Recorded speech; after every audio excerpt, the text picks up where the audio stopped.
Kodagu channel ವಾರ್ತೆಗಳ ಪ್ರಾಯೋಜಕರು Muliya Keshav Bhat and sons, ಚಿನ್ನಾಭರಣಗಳ ಬೃಹತ್ ಮಳಿಗೆ, ಮಡಿಕೇರಿ, ಗೋಣಿಕೊಪ್ಪ, ಪುತ್ತೂರು, ಬೆಳ್ತಂಗಡಿ, ಬೆಂಗಳೂರು.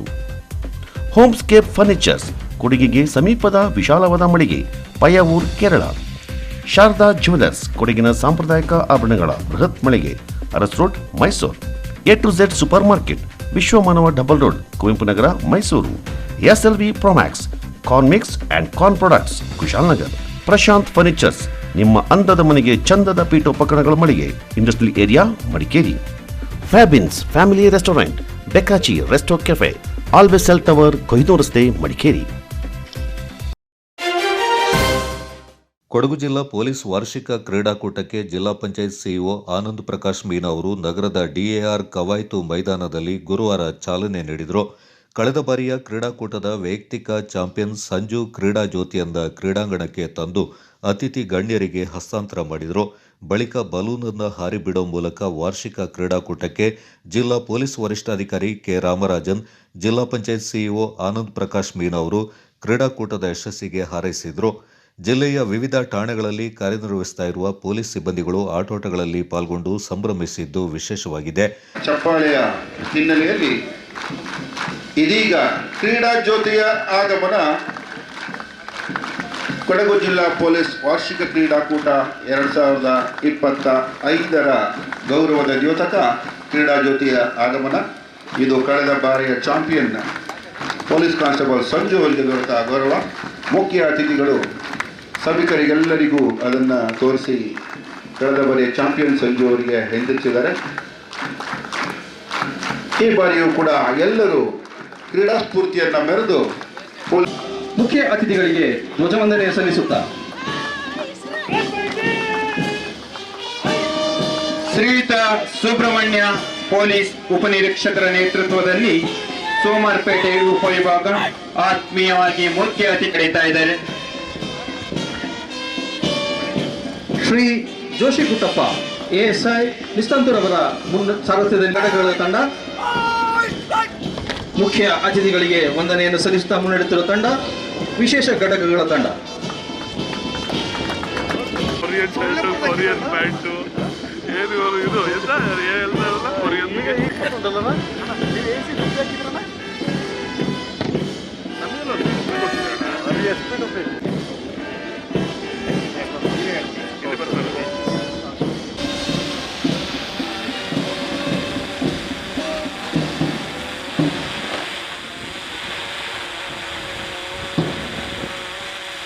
ಒಂದು ಅರೇಂಜ್ಮೆಂಟ್ ಮಾಡೋದಲ್ಲಿ DR ಯೂನಿಟ್ ಇರಲಿ, ಅವ್ರ ಫ್ಯಾಮಿಲಿ ಇರಲಿ, ನಮ್ಮ ಪ್ರತಿಯೊಂದು 3 sub division Madikeri, Virajpet, Somwarpet sub division ಮತ್ತು ಸ್ಪೆಷಲ್ ಯೂನಿಟ್ಸ್ ಮತ್ತು ನಿಮ್ಮ ಫ್ಯಾಮಿಲಿ ಎಲ್ಲರೂ ಕೂಡ ಒಂದು ರೀತಿಯಲ್ಲಿ ಆರ್ಗನೈಸ್ ಮಾಡೋದಲ್ಲಿ ಭಾಳ ಸಪೋರ್ಟ್ ಮತ್ತು ಇದರಲ್ಲಿ ಬೇರೆ ಜಿಲ್ಲೆಗಳಕ್ಕಿಂತ ಭಾಳಷ್ಟು ಪಾರ್ಟಿಸಿಪೇಷನ್ ಮಾಡ್ತಾ ಇದ್ದೀರಿ ಮತ್ತು ಒಂದು ಟೀಮ್ ಆಗಿ ಒಂದು ಕುಟುಂಬವಾಗಿ ಎಲ್ಲರೂ ಇವತ್ತು ಆಗಮಿಸಿದ್ದೀರಿ ಮತ್ತು ಪಾರ್ಟಿಸಿಪೇಟ್ ಮಾಡ್ತಾ ಇದ್ದೀರಿ.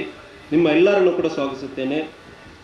ಅದೇ ರೀತಿಯಲ್ಲಿ ನಮ್ಮ AAO ಅವರು ಮತ್ತು ಅವರ ತಂಡದವರು, ರಿಟೈರ್ಡ್ ಆಫೀಸರ್ಸ್ ಮತ್ತು ಫ್ಯಾಮಿಲಿಯವರು ಕೂಡ ಪ್ರತಿ ವರ್ಷವೂ ಕೂಡ ಭಾಗವಹಿಸ್ತಾ ಇದ್ದಾರೆ. ಅವರನ್ನು ಕೂಡ ಸ್ವಾಗತಿಸುತ್ತೇನೆ.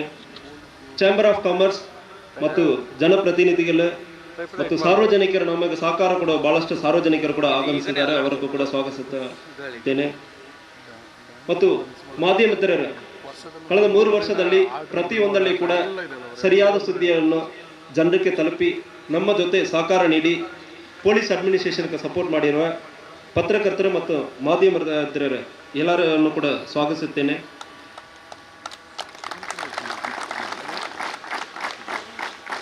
ನಮ್ಮ ಸ್ಟಾಫ್ ಇದರಲ್ಲಿ ಆರ್ಗನೈಸ್ ಮಾಡಿರುವುದರು ಮತ್ತು ಭಾಳಷ್ಟು ಶ್ರಮಪಟ್ಟು ವಾಲಂಟಿಯರ್ಸ್ ಅವರ ಜೊತೆಗೆ ಸಹಕಾರದಲ್ಲಿ ನಿಂತಿರುವ ಪ್ರತಿಯೊಬ್ಬರನ್ನು ನಾನು ಇವತ್ತು ಸ್ವಾಗತಿಸುತ್ತೇನೆ.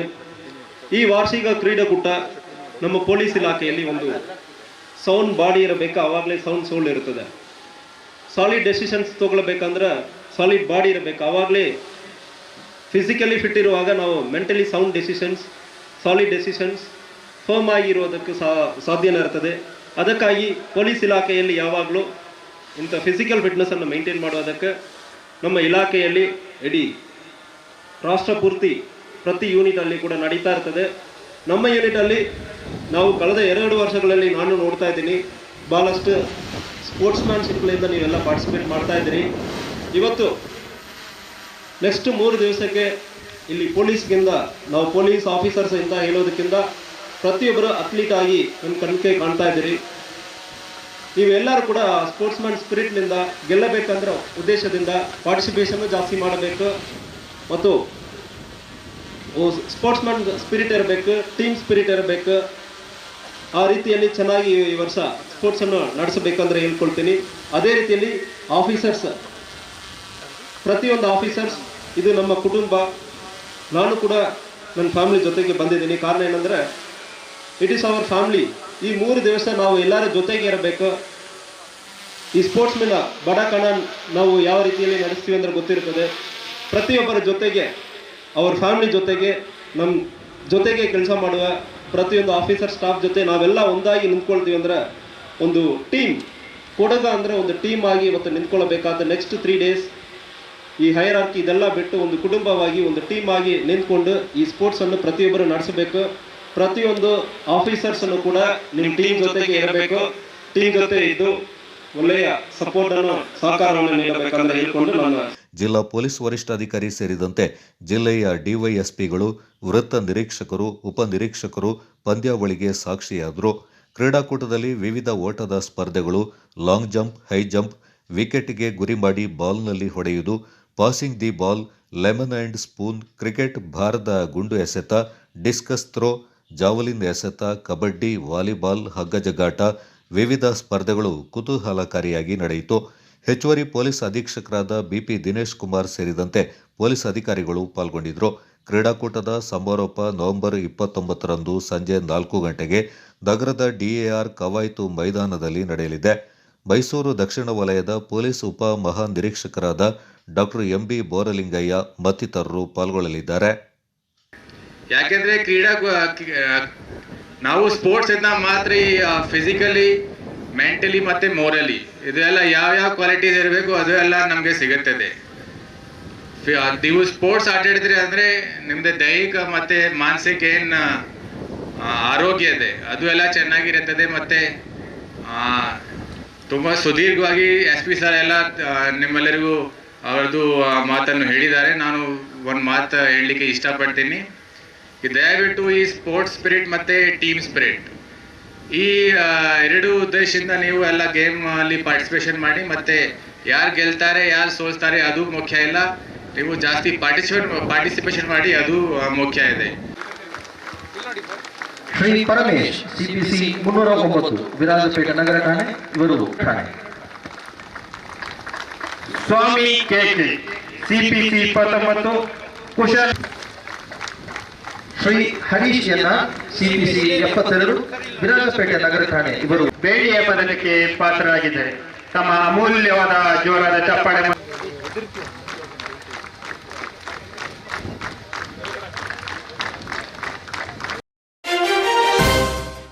ನರಿಯಂದಡ ಗ್ರಾಮ ಪಂಚಾಯಿತಿಗೆ ಒಳಪಟ್ಟ ಕರಡ ಗ್ರಾಮದ ಸರ್ಕಾರಿ ಹಿರಿಯ ಪ್ರಾಥಮಿಕ ಶಾಲೆಗೆ 135 ವರ್ಷಗಳ ಹಿಂದೆ ಬಿದ್ದೇರಿಯಂಡ ಕುಟುಂಬಸ್ಥರು ದಾನವಾಗಿ ನೀಡಿದ ಜಾಗವನ್ನು ಒತ್ತುವರಿ ಮಾಡಿಕೊಂಡಿದ್ದಾರೆ ಅಂತ ಆರೋಪಿಸಿ ಬಿದ್ದೇರಿಯಂಡ ಕುಟುಂಬಸ್ಥರು ಹಾಗೂ ಗ್ರಾಮಸ್ಥರು ಶಾಲೆಯಲ್ಲಿ ತುರ್ತು ಸಭೆಯನ್ನು ನಡೆಸಿದರು. ಒತ್ತುವರಿಯಾದ ಜಾಗದ ಬಗ್ಗೆ ಬಿದ್ದೇರಿಯಂಡ ದೇವಯ್ಯ ಮಾತನಾಡಿ, ಸುಮಾರು 135ರಿಂದ 140 ವರ್ಷಗಳ ಹಿಂದೆ ಕರಡ ಸರ್ಕಾರಿ ಶಾಲೆಗೆ ಬಿದ್ದೇರಿಯಂಡ ಕುಟುಂಬಸ್ಥರು 3 ಎಕರೆ 28 ಸೆಂಟ್ಸ್ ಜಾಗವನ್ನು ದಾನವಾಗಿ ನೀಡಿದ್ದಾರೆ. ಸರ್ವೆ ನಂಬರ್ 141/5ರಲ್ಲಿ 28 ಸೆಂಟ್ಸ್ ಜಾಗ ಹಾಗೂ 141/7ರಲ್ಲಿ 3 ಎಕರೆ ಜಾಗವನ್ನು ದಾನವಾಗಿ ನೀಡಲಾಗಿತ್ತು. 141/7ರಲ್ಲಿ ದಾಖಲೆ ಪ್ರಕಾರ 44 ಸೆಂಟ್ ಜಾಗವನ್ನು ಒತ್ತುವರಿ ಮಾಡಿಕೊಂಡಿದ್ದಾರೆ ಎಂದು ಆರೋಪಿಸಿದ ದೇವಯ್ಯ 1989ರಲ್ಲಿ ಹಲವಾರು ಬಾರಿ ಸಂಬಂಧಪಟ್ಟ ಇಲಾಖೆಗೆ ಅರ್ಜಿ ಹಾಕಿದ್ದೇವೆ. ನಂತರ ಈ ಜಾಗ ಒತ್ತುವರಿಯಾಗಿದೆ ಎಂದು ಕೂಡ ಸಾಬೀತಾಗಿದೆ ಹಾಗೂ ಒತ್ತುವರಿಯಾದ ಜಾಗವನ್ನು ತೆರವುಗೊಳಿಸಬೇಕೆಂದು ಆದೇಶ ಕೂಡ ಮಾಡಲಾಗಿದೆ. 2011ರಿಂದ ಮತ್ತೆ ಹಲವು ಬಾರಿ ಒತ್ತುವರಿಯಾದ ಜಾಗವನ್ನು ತೆರವುಗೊಳಿಸುವಂತೆ ಇಲಾಖೆಗಳಿಗೆ ಮನವಿ ಸಲ್ಲಿಸಿದ್ರೂ ಕೂಡ ಯಾವುದೇ ಸೂಕ್ತ ಸ್ಪಂದನೆ ದೊರೆತಾ ಇಲ್ಲ ಎಂದು ಬೇಸರ ವ್ಯಕ್ತಪಡಿಸಿದರು. 2024ರಲ್ಲಿ ಮತ್ತೆ ಶಾಲೆ ವತಿಯಿಂದ ಹಾಗೂ ಕುಟುಂಬಸ್ಥರು ಸೇರಿ ಜಿಲ್ಲಾಧಿಕಾರಿಗಳಿಗೆ ಮನವಿಯನ್ನ ಸಲ್ಲಿಸಿದ್ದೇವೆ. ಬಳಿಕ ಜಿಲ್ಲಾಧಿಕಾರಿಯವರು ಇದನ್ನ ಕಂದಾಯ ಇಲಾಖೆ ಹಾಗೂ ತಹಶೀಲ್ದಾರ್ ಅವರಿಗೆ ಹಸ್ತಾಂತರ ಮಾಡಿದ್ದಾರೆ. ಆದರೆ ಈ ಎರಡೂ ಇಲಾಖೆ ಇಷ್ಟರವರೆಗೆ ಒತ್ತುವರಿಯಾದ ಜಾಗವನ್ನು ತೆರವುಗೊಳಿಸಿಲ್ಲ ಹಾಗೂ ಯಾವುದೇ ರೀತಿಯ ಸ್ಪಂದನೆ ನೀಡದೆ ನಿರ್ಲಕ್ಷ್ಯ ವಹಿಸಿದ್ದಾರೆಂದರು. ಆದಷ್ಟು ಬೇಗ ಒತ್ತುವರಿಯಾದ ಜಾಗವನ್ನು ತೆರವುಗೊಳಿಸಬೇಕು, ಇಲ್ಲದಿದ್ದರೆ ಮುಂದಿನ ದಿನಗಳಲ್ಲಿ ಕುಟುಂಬಸ್ಥರು ಹಾಗೂ ಗ್ರಾಮಸ್ಥರು ಸೇರಿ ಉಗ್ರ ಹೋರಾಟ ನಡೆಸಲಾಗುತ್ತೆ ಅಂತ ದೇವಯ್ಯ ಎಚ್ಚರಿಕೆ ನೀಡಿದ್ದಾರೆ. ನಾನು ಬಿದ್ಯೇರಿಂದ BK ದೇವಯ್ಯ. ಇವತ್ತು ನಾವು ಬಿದ್ಯಣ್ಣ ಕುಟುಂಬದವರು ಮೀಡಿಯಾದವರನ್ನು ಸೇರಿಸಿ ಊರಿನವರು ಆದ ಅರ್ಕೊಟ್ಟು, ಪೊದವಾಡ ಮತ್ತು ಕರಡ ಗ್ರಾಮದವರೆಲ್ಲರೂ ಬಂದು ಸೇರಿದ್ದಾರೆ. ಸೇರಿರೋ ಕಾರಣ ಏನಕ್ಕೆ ಅಂತಂದರೆ, ನಮ್ಮ ಬಿದ್ಯಣ್ಣ ಕುಟುಂಬದವರು ಒಂದು 135-140 ವರ್ಷ ಹಿಂದೆ ಕರಡ ಪ್ರಾಥಮಿಕ ಶಾಲೆಗೆ ದಾನವಾಗಿ 3 ಎಕರೆ 28 ಸೆಂಟು ದಾನವಾಗಿ ನೀಡಿದರು. ಈ ಜಾಗದಲ್ಲಿ ಸರ್ವೆ ನಂಬರ್ 141/5 28 ಸೆಂಟು ಮತ್ತು 141/7 3 ಎಕರೆ ದಾನವಾಗಿ ನೀಡಿದರು. ಈ 141/7 ದಾಖಲೆ ಪ್ರಕಾರ ಬೇರೆಯವರು 44 ಸೆಂಟನ್ನು ಒತ್ತುವರಿ ಮಾಡಿಕೊಂಡಿದ್ದಾರೆ. 1989 ತುಂಬ ಅಪ್ಲಿಕೇಶನ್ ಮತ್ತು ಇವರಿಗೆ ಸರ್ವೆ ಅವರಿಗೆ ಅರ್ಜಿ ಹಾಕಿದ ಮೇಲೆ 1989 ಸರ್ವೆಗೆ ಬಂದಿದ್ದರು. ಆವಾಗ ಪೂರ್ತಿ ಡೀಟೇಲ್ಸ್ ಆಗಿ 4 ಫ್ಯಾಮಿಲಿಯವರನ್ನ ಹೆಸರು ಮತ್ತು ಅವರು ಎಷ್ಟೆಷ್ಟು ಸೆಂಟ್ ಹಾಕಿದ್ದಾರೆ ಅಂತ ಹೇಳಿ ಬರೆದು ಕೊಟ್ಟಿದ್ದಾರೆ. ಸುಮಾ ವಸಂತ್ MLA ಆಗಿರುವಾಗ ಅವರದ್ದು ಲೆಟ್ರ್ ಇದೆ, ಇದನ್ನು ಒತ್ತುವರಿ ಮಾಡಿದನ್ನು ಬಿಡಿಸಿಕೊಡಬೇಕಾಗಿ ಅಂತೇಳಿ ಒಂದು ಒತ್ತುವರಿ ಲೆಟ್ರು ಇದೆ ತಾಲೂಕು ಆಫೀಸಿಗೆ. ಬಟ್ ಅಲ್ಲಿಂದನೂ ಯಾವುದೂ ನಡೆಯಿರಲಿಲ್ಲ. ಆಮೇಲೆ 2011 ತುಂಬ ಪ್ರೆಷರ್ SDM ಇಂದ ಶಾಲೆಯಿಂದ ಮತ್ತು ನಮ್ಮ ಕುಟುಂಬದವರಿಂದ ಪ್ರೆಷರ್ ಮೇಲೆ 2011 DC ಅವರು ಸರ್ವೆಗೆ ಆರ್ಡರ್ ಕೊಟ್ಟರು. ಸೊ ಸರ್ವೆ ಅವರು ಬಂದುಬಿಟ್ಟು ಎಷ್ಟು ಜಾಗ ಇದೆ ಅಷ್ಟೇ ಜಾಗವನ್ನು ಸರ್ವೆ ಮಾಡಿಕೊಂಡು 44 ಸೆಂಟನ್ನು ಪೈಸಾರಿ ಅಂತೇಳಿ ಅದನ್ನು ಡಿಕ್ಲೇರ್ ಮಾಡಿದರು. ಬಟ್ ಆಮೇಲೆ ಮತ್ತೆ ಅದಕ್ಕೆ ಶುರುವಾಯಿತು ಇದರದ ಹೋರಾಟ. ಪ್ರತಿಯೊಬ್ಬರು ಇದಕ್ಕೆ ಹೋರಾಟವನ್ನು ಮಾಡಿದರು. ಬಟ್ ಯಾವುದಾದರೂ ಅಧಿಕಾರಿಗಳು, ಅದಕ್ಕೆ ಸಂಬಂಧಪಟ್ಟ ಅಧಿಕಾರಿಗಳು ಇದಕ್ಕೆ ಯಾವುದೂ ರೆಸ್ಪಾಂಡ್ ಕೊಡಲಿಲ್ಲ. ಆಮೇಲೆ 2020 ನಾನು ಬಂದುಬಿಟ್ಟು ಮತ್ತೆ ಇದೇ ಸೇಮ್ ನಾನು ಅಪ್ಲಿಕೇಶನ್ ಹಾಕೋದು, ಅದು ಮಾಯ ಆಗೋದು, ಮತ್ತು ಕೇಳಿದ್ರೆ ನಾಳೆ ಬನ್ನಿ ನಾಡಿದ್ದು ಬನ್ನಿ ಅಂತೇಳಿ 2025 ಇವತ್ತಿನ ತನಕ ನಾನು ಅದರ ಬಗ್ಗೆ ನಾನು ತುಂಬ ಹೋರಾಡಿದ್ದೀನಿ. ಹೋದ ಕಡೆಯಲ್ಲೆಲ್ಲ ಇದೇ ಹೇಳೋದು, ಆ ಕಡೆ ಹೋಗಿ ಈ ಕಡೆ ಹೋಗಿ ನಾಳೆ ಬನ್ನಿ ನಾಡಿದ್ದು ಬನ್ನಿ ಇದೇ ರೀತಿ ಹೇಳ್ಕೊಂಡು ನನ್ನನ್ನು ತುಂಬ ಸತಾಯಿಸಿದ್ದಾರೆ. ಆಲ್ಮೋಸ್ಟ್ ಇವಾಗ ನಂದು ಮತ್ತು ನಮ್ಮ ತಂದೆದು ಎಕ್ಸ್ಪೆನ್ಸ್ ನೋಡಿದ್ರೆ 1-1.5 ಲಕ್ಷದಷ್ಟು ನಾವು ಖರ್ಚು ಮಾಡಿದ್ದೀವಿ. ಇದು ನಮ್ಮ ಸ್ವಂತದ ಕುಟುಂಬದವರಿಂದ ಮಾಡಿರೋದು. ಇವಾಗ ಲಾಸ್ಟಲ್ಲಿ ನಾನು DC 1 ವರ್ಷ ಮುಂಚೆ ನಾನು 2024 23 ನವಂಬರಲ್ಲಿ ನಾನು DC ಅವರಿಗೆ ಅರ್ಜಿ ಕೊಟ್ಟಿದ್ದೆ ನಾನು ನಮ್ಮ ಕುಟುಂಬದವರಿಂದ. ಆವಾಗ ಶಾಲೆಯ ಮುಖ್ಯ ಶಿಕ್ಷಕಿ ಲೀಲಾವತಿ ಮಾತನಾಡಿ, ಒತ್ತುವರಿಯಾದ ಜಾಗದ ಬಗ್ಗೆ ಹಲವು ಬಾರಿ ಸಂಬಂಧಪಟ್ಟ ಇಲಾಖೆಗೆ ದೂರು ನೀಡಿದ್ದೇವೆ, ಅದಕ್ಕೆ ಇಲಾಖೆಗಳಿಂದ ಯಾವುದೇ ಸ್ಪಂದನೆ ದೊರೆತಿಲ್ಲ ಎಂದರು. ಕರಡ ಪ್ರಾಥಮಿಕ ಸರಕಾರಿ ಶಾಲೆಗೆ 3 ಎಕರೆ 28 ಸ್ಥಳವನ್ನು ದಾನವಾಗಿ ಕೊಟ್ಟಿದ್ದಾರೆ. ನಮ್ಮ ಬಿದ್ದೇರಿಯಿಂದ ಕುಟುಂಬದ ಮಕ್ಕಳಿಗೆ ಫೀಸ್ ಇಲ್ಲ ಅಂತ ಸಹ ಪ್ರೊಸೀಡಿಂಗ್ಸ್ ಕಾಪಿಯಲ್ಲಿ ಬರೆದಿದ್ದಾರೆ. ಇದನ್ನು ಏನು ಮಾಡಿದೆ ಅಂದರೆ ಬೇರೆಯವರು ಯಾರು ಅಂತ ಗೊತ್ತಿಲ್ಲ ನನಗೆ, ಬೇರೆಯವರು ಈಗ 52 ಸಂಖ್ಯೆಯನ್ನು ಅವರು ಆಕ್ಯುಪೈ ಮಾಡಿದ್ದಾರೆ. ನಾನು ಏನು ಹೇಳೋದೆಂದರೆ ಅವರಿಗೆ ಗೊತ್ತಿಲ್ಲದೆ ಅವರು ತಗೊಂಡಿದ್ದಾರೆ. ನಾನು ಹೇಳೋದೆಂದರೆ ಅವರಿಗೆ 4 ಕುಟುಂಬದವರಿಗೆ ಸರ್ಕಾರಿಯ ಇದು ಜನತಾ ಮನೆಯನ್ನು ಕೊಡಲಿ, ಅದನ್ನು ನಮಗೆ ಬಿಟ್ಟು ಕೊಡಬೇಕೆಂದು ಸರ್ಕಾರದವರನ್ನು ಅಡ್ಡ ಬಿದ್ದು ನಾನು ಬೇಡಿಕೊಳ್ತೇನೆ. ಅವರನ್ನು ಏನು ಮಾಡಲಿಕ್ಕೆ ಆಗೋದಿಲ್ಲ. ಅವರು ಏನು ಹೇಳಿದ್ರು ನಾವು ಅದಕ್ಕೆ ಕ್ಷಮೆ ಕೊಡ್ತೇವೆ. ನಮ್ಮ ಶಾಲೆಯ ಜಾಗದ ಬಗ್ಗೆ ಮಾತುಗಳನ್ನು ಹೇಳಲು ಇಷ್ಟಪಡ್ತೀನಿ ನಾನು. ನಮ್ಮ ಶಾಲೆಗೆ 3 ಎಕರೆ 28 ಜಾಗಷ್ಟು ಬಿದಿರೆಯಿಂದ ಕುಟುಂಬದವರು ದಾನವಾಗಿ ಕೊಟ್ಟಿರುತ್ತಾರೆ. ಇದನ್ನು ಕೆಲವರು ಅದರ ದುರುಪಯೋಗ ಪಡಿಸಿಕೊಂಡು ತೊಂದರೆ ಕೊಡ್ತಿದ್ದಾರೆ. ಆದ್ದರಿಂದ ಎಲ್ಲ ಇಲಾಖೆಯವರು ಇದರ ಬಗ್ಗೆ ಸ್ವಲ್ಪ ಮುತುವರ್ಜಿ ವಹಿಸಿ ನಮ್ಮ ಶಾಲೆ ಎಷ್ಟು ಬಗ್ಗೆ ಹೇಳಬೇಕಾದ್ರೆ, ನಾವು ನಮ್ಮ ಶಾಲಾ ಹಂತದಿಂದ ನಮ್ಮ ಅಧಿಕಾರಿಗಳು ಹೇಳ್ತಾರೆ ನೀವು ರೆವಿನ್ಯೂಗೆ ಲೆಟರ್ ಬರೀರಿ ಅಲ್ಲೇ ಇಲ್ಲಿಂದ. ನಾವು ನಮ್ಮ ಇಲಾಖೆ ನಿರ್ದೇಶನದಂತೆ ನಾವು ಜಿಲ್ಲಾ ಪಂಚಾಯಿತಿಗೂ ಬರೆದಿದ್ದೀವಿ. ಜಿಲ್ಲಾ ಪಂಚಾಯಿತಿ ಸದಸ್ಯರಾಗಿರೋದಂಥ ಉಷಾ ದೇವಮನ್ ಇರ್ಬೋದು ಅಥವಾ ಕಿರಣ್ ಕಾರ್ಯಪ್ಪನ್ ಇರ್ಬೋದು, ಅವರ ನೇತೃತ್ವದಲ್ಲೂ ಸುಮಾರು ಸಾರಿ ನಾವು ಅವರಿಗೆ ಹೋರಾಡಿದ್ದಾರೆ. ಆದರೂ ಯಾವುದೇ ಒಂದು ಫಲ ಸಿಕ್ಕಲಿಲ್ಲ. ಹಾಗೆ ಈಗ ರೀಸೆಂಟಾಗಿ ನಾವು BO ಅವ್ರನ್ನ ಭೇಟಿ ಹೇಳಿದಾಗ ಅವ್ರು ಹೇಳಿದರು ನೀವು ಹದ್ದುಬಸ್ತು ಸರ್ವೆಗೆ ಬರೀರಿ ಅಂತ ಹೇಳಿದರು. ಹದ್ದುಬಸ್ತು ಸರ್ವೆಗೂ ಜಿಲ್ಲಾಧಿಕಾರಿ ಅವರಿಗೆ ಮನವಿ ಸಲ್ಲಿಸಿದ್ದೇವೆ. ಅವರಿಂದ ತಹಸೀಲ್ದಾರಿಗೂ ಲೆಟರ್ ಹೋಗಿದೆ, ಆದರೆ ಅಲ್ಲಿಂದ ಭೂ ಇಲಾಖೆಯಿಂದ ನಮಗೆ ಯಾವುದೇ ರಿಪ್ಲೈ ಬಂದಿರುವುದಿಲ್ಲ. ಶಾಲೆಯ ಎಸ್ಟಿಎಂಸಿ ಅಧ್ಯಕ್ಷೆ ನೇತ್ರಾವತಿ, ಬಿದ್ದೇರಿಯಂಡ ಕುಟುಂಬದ ಹಿರಿಯರಾದ ಸುಶೀಲಾ ಕಾವೇರಪ್ಪ, ಬೇಪಡಿಯಂಡ ಬಿದ್ದಪ್ಪ, ಗ್ರಾಮ ಪಂಚಾಯಿತಿ ಸದಸ್ಯ ವಿಲಿನ್, ಐತಿಚಂಡ ಭೀಮಯ್ಯ, ನೆಲ್ಲಚಂಡ ಕಿರಣ್ ಕಾರ್ಯಪ್ಪ, ನಡಿಕೇರಿಯಂಡ ಸೋಮಯ್ಯ ಮತ್ತಿತರ ಪ್ರಮುಖರು ಈ ಸಂದರ್ಭ ಪಾಲ್ಗೊಂಡಿದ್ದರು. ಕಾವೇರಿ ನದಿಯ ಸ್ವಚ್ಛತೆ, ಪಾವಿತ್ರ್ಯತೆ ಕಾಪಾಡಿ ಸಂರಕ್ಷಿಸುವ ಮತ್ತು ನದಿ ಪ್ರವಾಹ ನಿರ್ವಹಣೆ ಹಾಗೂ ನದಿ ತೀರದ ಒತ್ತುವರಿ ತೆರವುಗೊಳಿಸಲು ಒತ್ತಾಯಿಸಿ ಕೊಡಗು ಅಭಿವೃದ್ಧಿ ಸಮಿತಿ ವತಿಯಿಂದ ಬುಧವಾರ ಪ್ರತಿಭಟನೆ ನಡೆಸಲಾಯಿತು. ನಗರದ ಜಿಲ್ಲಾಧಿಕಾರಿ ಕಚೇರಿ ಮುಂಭಾಗ ಜಮಾಯಿಸಿದ ಪ್ರತಿಭಟನಾಕಾರರು ಬೇಡಿಕೆ ಈಡೇರಿಕೆಗೆ ಒತ್ತಾಯಿಸಿ ಘೋಷಣೆಗಳನ್ನು ಕೂಗಿದ್ರು.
ಈ ಸಂದರ್ಭ ಕರ್ನಾಟಕ ಯುವ ರಕ್ಷಣಾ ವೇದಿಕೆಯ ರಾಜ್ಯಾಧ್ಯಕ್ಷ ಸುನಿಲ್ ಮಾತನಾಡಿ, ಮಳೆ ಉತ್ತಮವಾಗಿ ಬಂದ ಪರಿಣಾಮ ನೀರಿನ ಅಭಾವ ಕಾಣಿಸಿಕೊಂಡಿಲ್ಲ. ಆದರೆ ಇಂದು ಕಾವೇರಿ ನೀರು ಕಲುಷಿತಗೊಳ್ತಾ ಇದೆ. ಕಾವೇರಿ ತೀರ್ಥೋದ್ಭವ ಕಾವೇರಿ ಯಾತ್ರೆ ದಿನದ ಪ್ರಯುಕ್ತ ಸುತ್ತಮುತ್ತ ಮಾತ್ರ ಸ್ವಚ್ಛತೆಯನ್ನು ಕೈಗೊಳ್ಳಲಾಗ್ತಾ ಇದೆ. ರೆಸಾರ್ಟ್, ಹೋಟೆಲ್, ಅಂಗಡಿ ಮುಂಗಟ್ಟು, ಶೌಚಗೃಹ ನೀರನ್ನು ನದಿಗೆ ಹರಿಸಲಾಗ್ತಾ ಇದೆ. ಈ ಬಗ್ಗೆ ಕ್ರಮ ಕೈಗೊಳ್ಳುವಂತಾಗಬೇಕು. ಇಲ್ಲದಿದ್ದಲ್ಲಿ ಉಗ್ರ ಹೋರಾಟ ಮಾಡಲಾಗುತ್ತೆ ಅಂತ ಎಚ್ಚರಿಕೆ ನೀಡಿದರು. ಏನು ದಿನ ಕೊಡಗು ಭಾಗದಲ್ಲಿ ಕಾವೇರಿಯನ್ನು ಉಳಿಸ್ಲಿಕ್ಕೆ ಒಂದು ಹೋರಾಟದ ಮನವಿಯನ್ನು ನಾವು ಈ ದಿನ ಮಾನ್ಯ ಜಿಲ್ಲಾ ಅಧಿಕಾರಿಗಳಿಗೆ ನೀಡಲಿಕ್ಕೆ ಬಂದಿದ್ದೀವಿ. ಇದರಲ್ಲಿ ರಾಜ್ಯದ ವಿವಿಧ ಕನ್ನಡ ಪರ ಸಂಘಟನೆಗಳು ಹಾಗೂ ರೈತ ಪರ ಸಂಘಟನೆಯವರು, ಕಾರ್ಮಿಕ ಪರ, ಚಾಲಕರ ಪರ, ಈ ಥರ ಎಲ್ಲ ವರ್ಗದ ಸಂಘಟನೆಯವರು ಹಾಗೂ ಕೊಡಗು ಅಭಿವೃದ್ಧಿ ಸಮಿತಿಯ ಒಂದು ಕರೆ ಮೇರೆಗೆ ಹಲವು ಜಿಲ್ಲೆಗಳಿಂದ ಮೈಸೂರು, ಬೆಂಗಳೂರು, ಹಾಗೆ ನಮ್ಮ ಮಂಡ್ಯ ಈ ಭಾಗದಿಂದ ನಾವು ಹಲವಾರು ಸಂಘಟನೆಯವರು ಈ ದಿನ ಏನು ಈ ಭಾಗಕ್ಕೆ ಬಂದಿದ್ದೀವಿ ಅಂತಂದರೆ, ಕಾವೇರಿ ನದಿ ಅನ್ನೋದು ಬಹಳ ಒಂದು ಉನ್ನತ ಮಟ್ಟದ ಕರ್ನಾಟಕದ ಜೀವನಾಡಿ. ಈ ಒಂದು ನದಿಯಲ್ಲಿ ನಾವು ಈ ದಿನ ಉಳಿಸ್ಲಿಕ್ಕೆ ಯಾಕಪ್ಪ ಮುಂದಾಗಬೇಕು ಅಂತಂದರೆ, ಇದೇ ನದಿಯ ನೀರಿಗಾಗಿ ಎರಡು ರಾಜ್ಯದ ನಿರಂತರ ಹೋರಾಟಗಳಿರ್ತದೆ. ಅಕ್ಟೋಬರ್ ಮುಗೀತು ಅಂತಂತಂದರೆ ನೀರಿನ ಧಗೆ ಪ್ರಾರಂಭವಾಗ್ತದೆ. ಏನೋ ಈ ಬಾರಿ ಒಂದು ಮಳೆಯ ಪ್ರಭಾವ ಚೆನ್ನಾಗಿರೋದ್ರಿಂದ ನೀರಿನ ಅಭಾವ ಎಲ್ಲೂ ಕಾಣಿಸ್ಕೊಳ್ಳಲಿಲ್ಲ. ಇನ್ನು ಕೇವಲ 1 ಅಥವಾ 2 ತಿಂಗಳಲ್ಲಿ ನೀರಿನ ಅಭಾವ ಪ್ರಾರಂಭ ಆಗ್ತದೆ. ಮತ್ತೆ ನೀರಿಗಾಗಿ ಎರಡು ರಾಜ್ಯಗಳು ಹೋರಾಟ ಮಾಡ್ತದೆ. 5-6 ಜಿಲ್ಲೆಗಳು ಬೀದಿಗಿಳಿದು ರೈತರು ಹೋರಾಟ ಮಾಡ್ತಾರೆ. ಯಾಕೆಂತಂದರೆ ಕೃಷಿ ಮಾಡಲಿಕ್ಕೂ ನೀರು ಬೇಕು.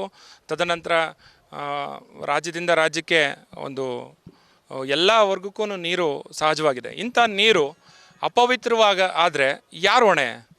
ಈಗ ರಾಜ್ಯದಿಂದ ಮತ್ತು ಈ ಸಂಬಂಧಪಟ್ಟಿರ್ತಕ್ಕಂಥ ಜಿಲ್ಲಾಡಳಿತದಿಂದ ವರ್ಷಕ್ಕೆ 1 ಬಾರಿ ತಲಕಾವೇರಿನಲ್ಲಿ ನಡೆತಕ್ಕಂಥ ಒಂದು ಉತ್ಸವಕ್ಕೆ, ಅಂದರೆ ಆ ಒಂದು ಕಾವೇರಿಯ ಜಯಂತ್ಯೋತ್ಸವಕ್ಕೆ ಬಂದು ಅವತ್ತಿನ ದಿನ ಮಾತ್ರ ಶುಭ್ರತೆ, ಸ್ವಚ್ಛತೆ ಅಂತಂತ ಹೇಳಿ ಒಂದು ಸರೌಂಡಿಂಗ್ ಒಂದು 8-9 ಕಿಲೋಮೀಟ್ರು ಎಲ್ಲ ಒಂದು ಚೆನ್ನಾಗಿರ್ತದೆ.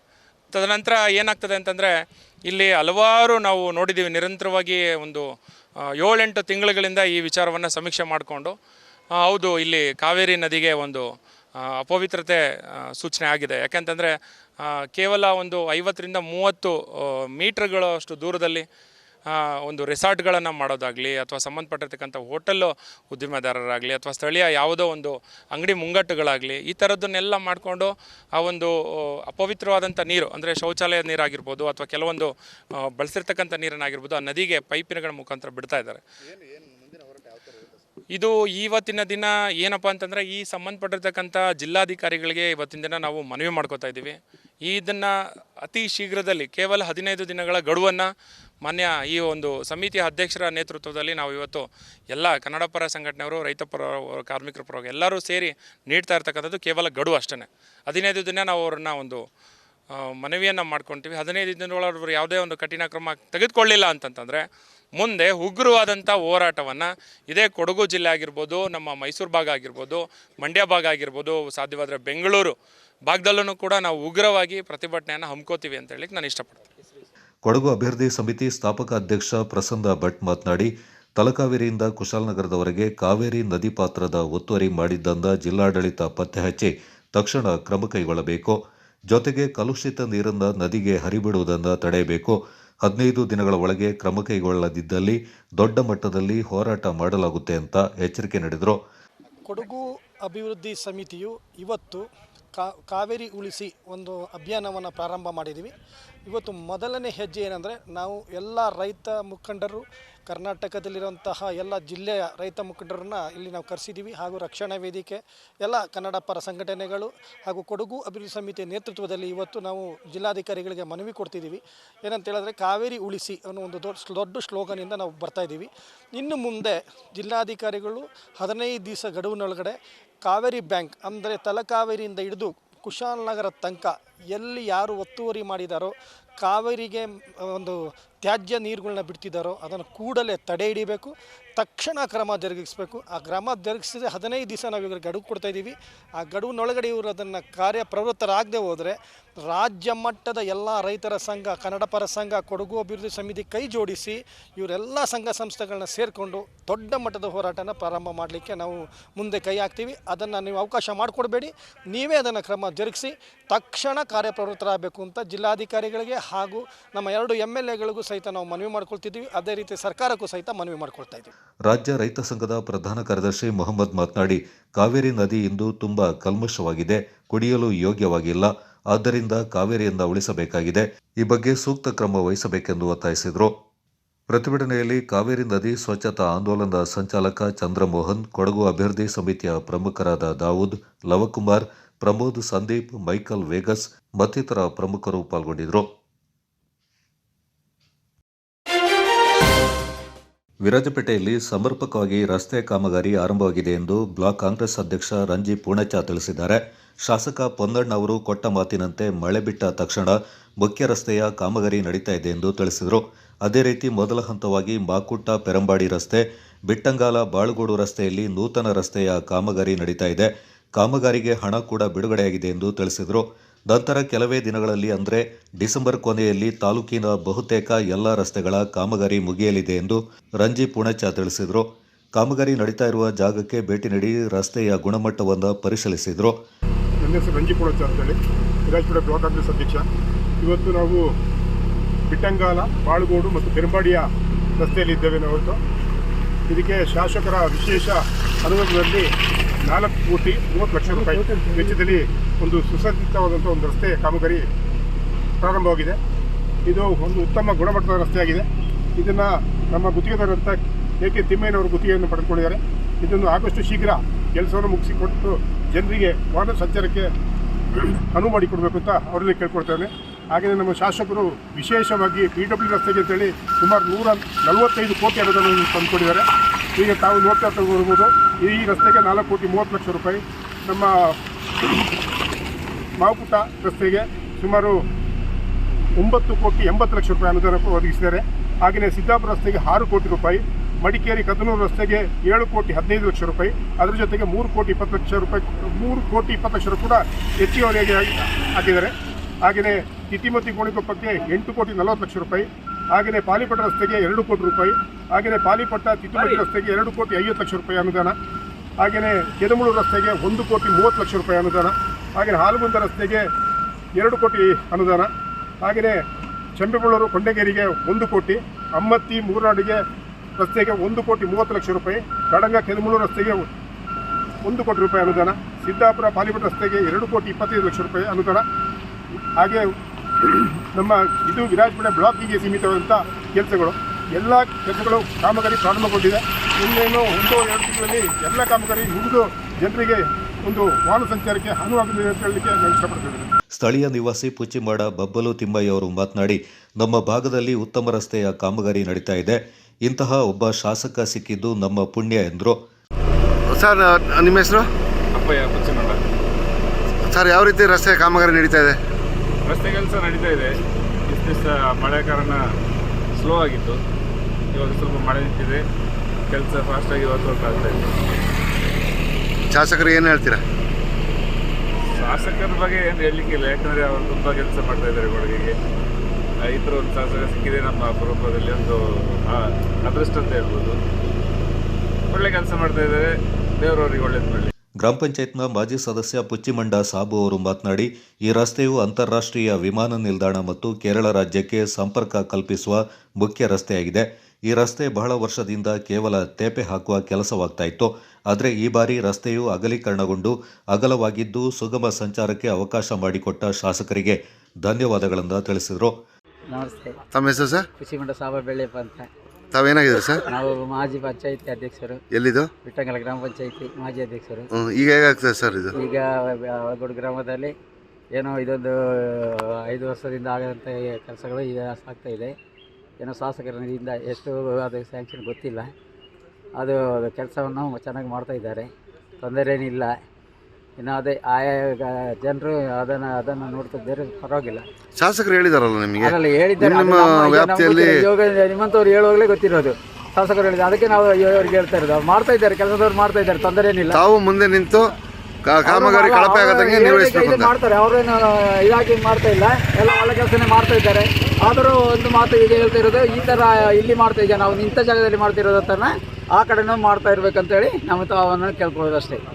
ಲೋಕೋಪಯೋಗಿ ಇಲಾಖೆ ಅಭಿಯಂತರ ಸತೀಶ್ ಅವರು ಮಾತನಾಡಿ, ವಿರಾಜಪೇಟೆ ವಿಧಾನಸಭಾ ಕ್ಷೇತ್ರದ ಸುಮಾರು 9 ಕಡೆ ರಸ್ತೆ ಕಾಮಗಾರಿ ಆರಂಭಗೊಂಡಿದೆ ಮತ್ತು ಅಧಿಕವಾಗಿ ಮತ್ತೆ 3 ತಂಡವನ್ನು ರಚಿಸುವ ಪ್ರಯತ್ನ ನಡೀತಾ ಇದೆ ಎಂದರು.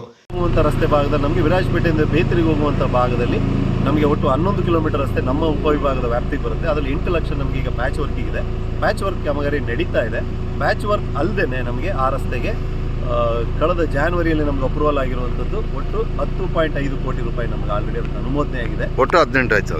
ಇಲ್ಲ ಸರ್, 2 ಸೇರಿ ಟೋಟಲ್ ಒಂದು 2 ಕೋಟಿ ಪ್ಲಸ್ ಈಗ ಒಂದು ಅನುಮೋದನೆ ಆಗಿರೋದು 2 ಸೇರಿಸಿ ನಮಗೆ 10.5 ಕೋಟಿ ಅಥವಾ 10.2 ಕ್ರೋರ್ಸ್ ನಮಗೆ ಅದಕ್ಕೀಗ ಟೋಟಲ್ ನಮ್ಗೆ ಅನುಮೋದನೆ. ಆ ರಸ್ತೆ ನಮ್ಗೆ ವಿರಾಜಪೇಟೆಯಿಂದ ಬೇತ್ರಿವರೆಗೆ ಇರುವಂಥ ಭಾಗದ ಕಂಪ್ಲೀಟ್ ಭಾಗ ನಮ್ಮ ಸ್ಟೇಜ್ ಕಂಪ್ಲೀಟ್ ಆಗುತ್ತೆ. ನೂತನ ರಸ್ತೆ ಮಾಡ್ತೀರಾ, ತೇಪೆ ಹಾಕ್ತೀರಾ? ಇಲ್ಲ, ಈಗ ನಾವು ಮಾಡುವಂಥದ್ದು 7 ಮೀಟರ್ ರಸ್ತೆ ಹೊಸದಾಗಿ ಮಾಡುವಂಥದ್ದು. ಅಗಲೀಕರಣನೂ ಮಾಡ್ತೀವಿ ಮತ್ತು ಪುನರ್ನಿರ್ಮಾಣ ಎರಡೂ ಇದೆ. 7 ಮೀಟರ್ ರಸ್ತೆಗೆ ಅಗಲೀಕರಣ ಮಾಡ್ತೀವಿ.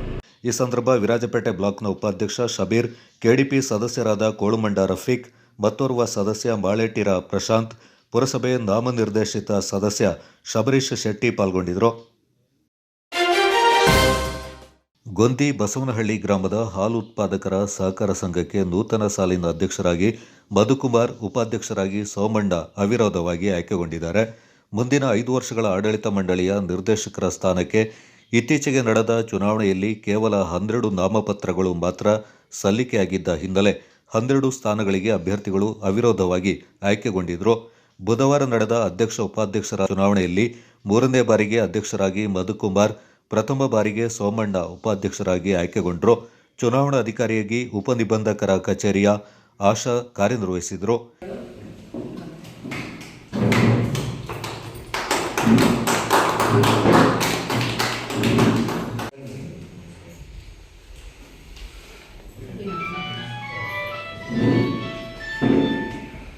ಶ್ರೀ ನವೀನ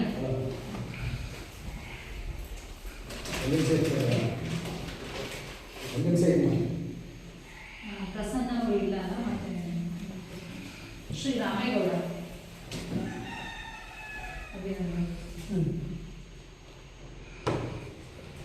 ಶ್ರೀ ಲಕ್ಷ್ಮಣ ನಾಯಕ್,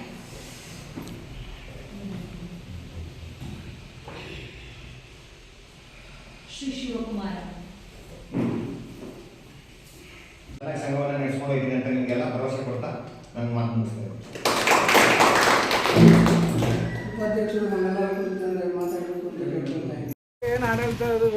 ಬಸವನಹಳ್ಳಿ ಹಾಲು ಉತ್ಪಾದಕ ಸಹಕಾರ ಸಂಘದ ಅಧ್ಯಕ್ಷ ಉಪಾಧ್ಯಕ್ಷ ಚುನಾವಣೆ ನಡೆದು ಅವಿರೋಧವಾಗಿ ಆಯ್ಕೆಯಾಗಿದ್ದೀವಿ.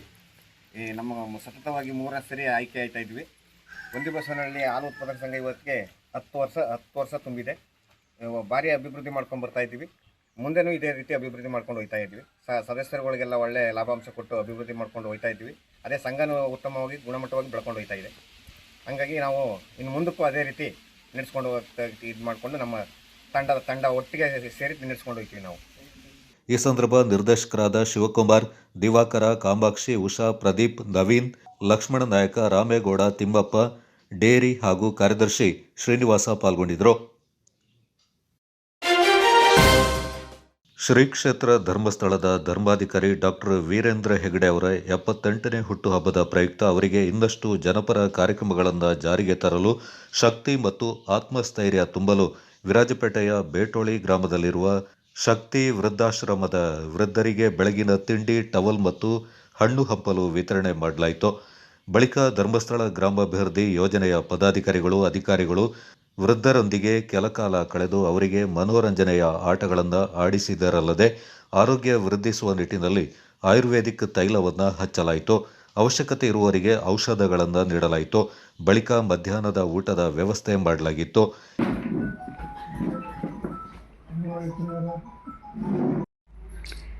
ಬೆನ್ನು ಬಂದ್ಬಿಡುತ್ತೆ.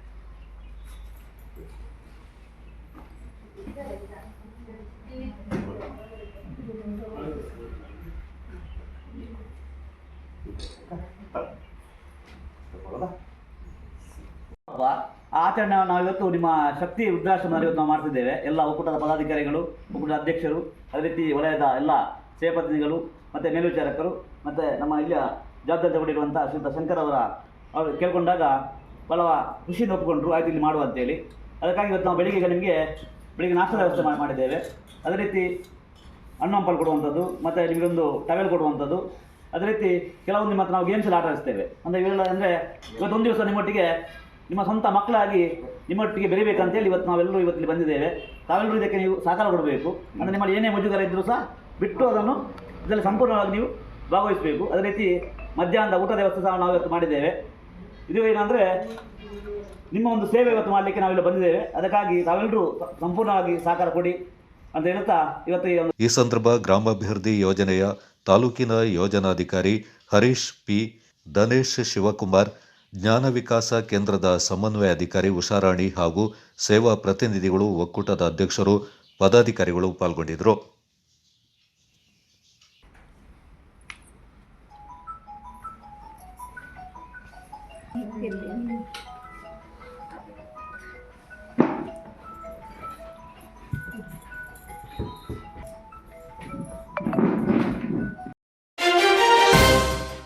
ವಾಹನದಲ್ಲಿ ತಂಗಿದ್ದ ವ್ಯಕ್ತಿಯೋರ್ವ ಸಾವಿಗೀಡಾದ ಘಟನೆ ಬಿಟ್ಟಂಗಾಲದಲ್ಲಿ ನಡೆದಿದೆ. ಕಳೆದ ರಾತ್ರಿ ತನ್ನ ವಾಹನದಲ್ಲೇ ತಂಗಿದ್ದ ತಮಿಳುನಾಡಿನ ಪೊಳ್ಳಾಚಿಯ ಶಿವಗಂಗಾ ನಿವಾಸಿ ರಮೇಶ್ ಮೃತ ವ್ಯಕ್ತಿಯಾಗಿದ್ದು, 3 ದಿನಗಳ ಹಿಂದೆ ಬಿಟ್ಟಂಗಾಲದ ಪ್ರದೇಶದ ಗದ್ದೆ ಕೊಯ್ಲು ಕೆಲಸಕ್ಕೆ ಬಂದಿದ್ರು. ರಮೇಶ್ ಭತ್ತ ಕೊಯ್ಲು ಯಂತ್ರದ ಚಾಲಕ ಮತ್ತು ನಿರ್ವಾಹಕ ಆಗಿದ್ದು, ವಿರಾಜಪೇಟೆ ಗ್ರಾಮಾಂತರ ಠಾಣೆಯಲ್ಲಿ ಪ್ರಕರಣ ದಾಖಲಾಗಿದೆ. ವೈದ್ಯರು ಹೃದಯಾಘಾತದಿಂದ ಮೃತಪಟ್ಟಿದ್ದಾರೆಂದು ಶಂಕೆ ವ್ಯಕ್ತಪಡಿಸಿದ್ದಾರೆ. ಸಮಾಜಕ್ಕೆ ಮಾದರಿಯಾದ ಮಾಜಿ ಯೋಧ ಸಲಾಂ ಕಡಂಗ ಸುದೀರ್ಘ 23 ವರ್ಷಗಳ ಸೈನ್ಯದಲ್ಲಿ ಸೇವೆ ಸಲ್ಲಿಸಿ ನಿವೃತ್ತರಾದ ಬಳಿಕ ವಿರಾಜಪೇಟೆಯ ಕದನೂರಿನಲ್ಲಿ ಹಾರ್ಡ್ವೇರ್ ಮತ್ತು ಸಿಮೆಂಟ್ ವ್ಯಾಪಾರ ಉದ್ಯಮವನ್ನು ನಡೆಸ್ತಾ ಇರುವ ವಿರಾಜಪೇಟೆ ಸಮೀಪದ ಕಡಂಗ ಗ್ರಾಮದ ಅಬ್ದುಲ್ಲಾ ಹಜ್ಜುಂಬಾ ದಂಪತಿಗಳ ಪುತ್ರ. ತಾನು ಓದಿದ ಕಡಂಗ ಸರ್ಕಾರಿ ಪ್ರಾಥಮಿಕ ಶಾಲೆ ತನ್ನನ್ನು ಓರ್ವ ಯೋಧನನ್ನಾಗಿ ಮಾಡಿತು. ಆದ್ದರಿಂದ ತಾನು ಕಲಿತ ಶಾಲೆ ಹಾಗೂ ಬಡ ಕುಟುಂಬದ ವಿದ್ಯಾರ್ಥಿಗಳು ವಿದ್ಯಾಭ್ಯಾಸ ಮಾಡುವ ಎಲ್ಲ ಶಾಲೆಗಳಿಗೆ ಭೇಟಿ ಮಾಡಿ ಆ ಶಾಲೆಯಲ್ಲಿ ಅತ್ಯುತ್ತಮ ಕ್ರಮಾಂಕದಲ್ಲಿ ವಿದ್ಯಾರ್ಜನೆ ಮಾಡುವ ಹೆಣ್ಣು ಮಕ್ಕಳಿಗೆ ಶಿಕ್ಷಣದಲ್ಲಿ ಉತ್ತೇಜನ ನೀಡಲು ತಲಾ 1 ಮಕ್ಕಳಿಗೆ 1,000 ರೂಪಾಯಿ ವೈಯಕ್ತಿಕವಾಗಿ ನೀಡುವ ಮೂಲಕ ಸಮಾಜಮುಖಿ ಕಾರ್ಯಗಳನ್ನು ನಿರ್ವಹಿಸ್ತಾ ಇದ್ದಾರೆ. ಕೊಡಗು ಅಂದರೆ ಸೈನಿಕರ ನಾಡು. ಎಲ್ಲ ಸೈನಿಕರು ಈ ರೀತಿಯ ಸಮಾಜ ಸೇವೆ ಮಾಡೋದಿಲ್ಲ. ಅವರು ಅವರವರ ಸೇವೆಯಲ್ಲಿ ನಿರತರಾಗಿದ್ದಾರೆ. ಆದರೆ ಸಲಾಂ ಮಾತ್ರ ವಿಶೇಷ ಸ್ವಭಾವ ಹೊಂದಿರುವ ವ್ಯಕ್ತಿ. ಇವರಿಗೆ ಜಾತಿ ಧರ್ಮ ಮುಖ್ಯವಲ್ಲ. ಎಲ್ಲ ಧರ್ಮದ ಮಕ್ಕಳಿಗೆ ಶಿಕ್ಷಣಕ್ಕೆ ಹೆಚ್ಚು ಮಹತ್ವ ನೀಡುವ ಪ್ರಾಮಾಣಿಕ ವ್ಯಕ್ತಿಯಾಗಿದ್ದಾರೆ. ಇವರು ದೇಶ ಸೇವೆಯ ಜೊತೆಗೆ ಸಮಾಜ ಸೇವೆಯಲ್ಲಿ ಕೂಡ ತೊಡಗಿಸಿಕೊಂಡಿದ್ದಾರೆ. ಇತ್ತೀಚಿನ ದಿನಗಳಲ್ಲಿ ಶಾಲಾ ವಾರ್ಷಿಕೋತ್ಸವದಲ್ಲಿ ಅನೇಕ ಮಕ್ಕಳಿಗೆ ತಮ್ಮ ವೈಯಕ್ತಿಕ ಹಣ 1,000 ರೂಪಾಯಿ ನೀಡುವ ಏಕೈಕ ವ್ಯಕ್ತಿ ಸಲಾಂ ಕಡಗ.